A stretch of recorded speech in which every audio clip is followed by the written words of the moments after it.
Sony continues their utterly baffling attempt at making announcements for the PlayStation 5. I honestly do not understand where they're coming from lately. I feel like this is obviously something that they need to get a hold on, and quickly. Clearly, they are thinking that they could just get away with whatever they want, whatever weird announcements that they want, and that everybody will just be okay with whatever they decide to announce.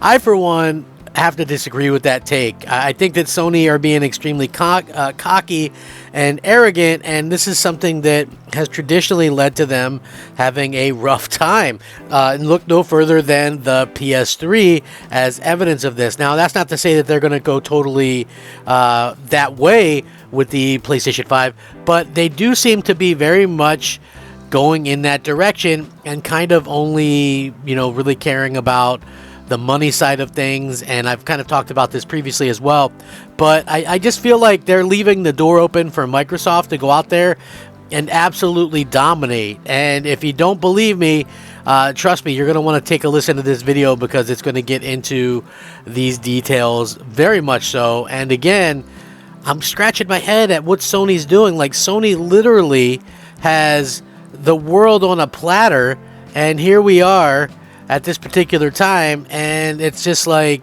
nobody wants to kind of look at this and go, what the hell are they doing? Sony, like, why are you guys doing this? I personally don't understand it, and I hope that that they get this worked out, because somebody needs to tap them on the shoulder and go, hey, this isn't cool.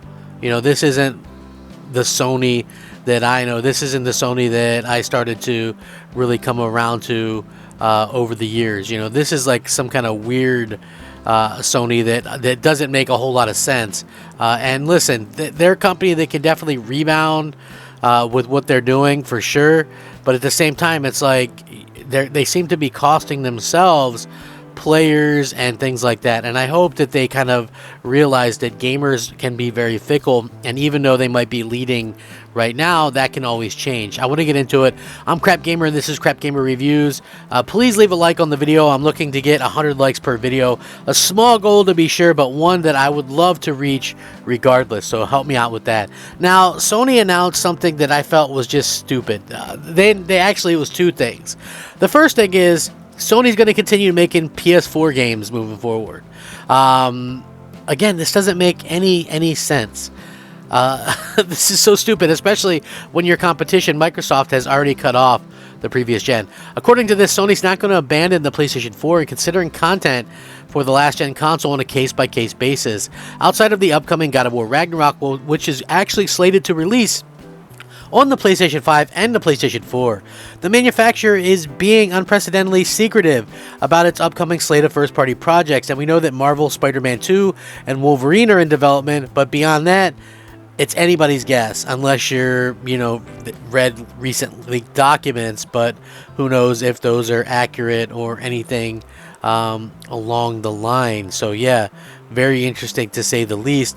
However, Herman Hulst, who leads the PlayStation Studios, is not ruling out further PS4 versions of its games moving into 2023 and beyond.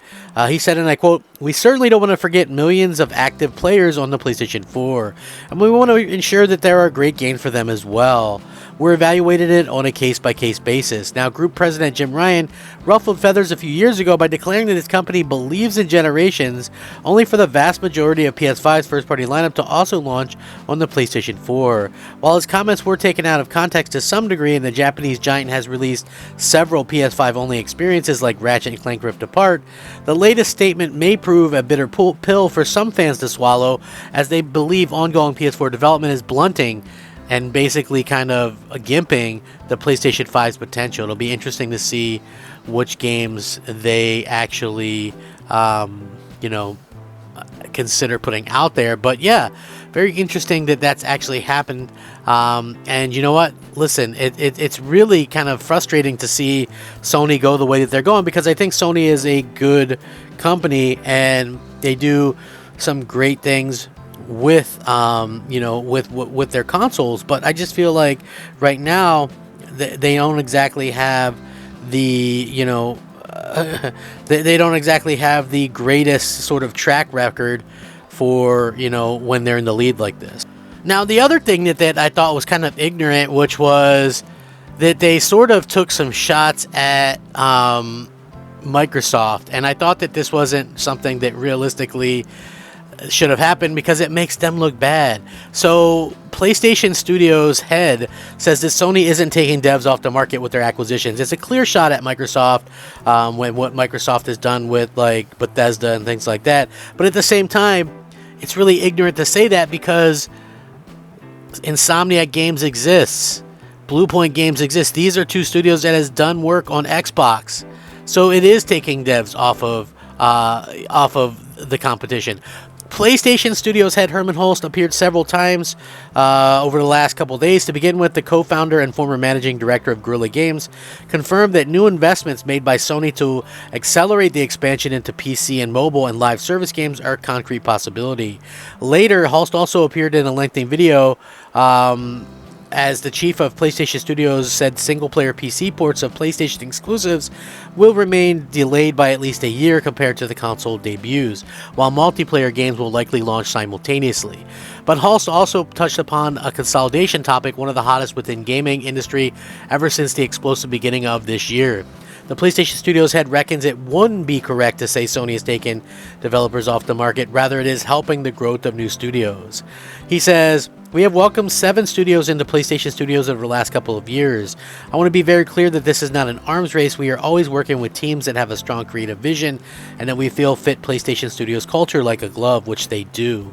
There's really important to us, and also a lot of these teams we're actively helping them and actually helping them kind of rise up. So we recently acquired Haven, and that's our first studio in Quebec, first studio in Canada, founded by, amongst others, Jade Raymond.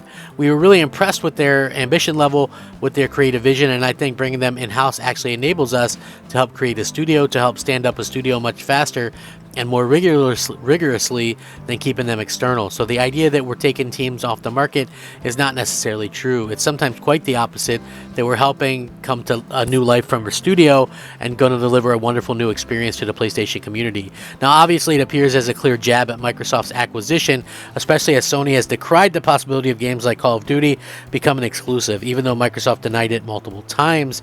Out of the 7 studios mentioned by Hulst, only Haven and perhaps Savage Game Studios fit the bill, as Bluepoint, Firesprite, Housemarque, Nixxes, and Valkyrie have a long history, and it's hard to believe that they were not taken off the market when they were absorbed by PlayStation Studios. So yeah, again, even this article kind of decrees what I'm saying right here. So yeah, very much so. And it's just one of those things that's super interesting to see, Sony kind of,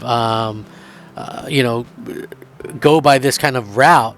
And, and I think it's just super kind of crazy for them to get kind of like this. I don't know. It pisses me off and rubs me the wrong way.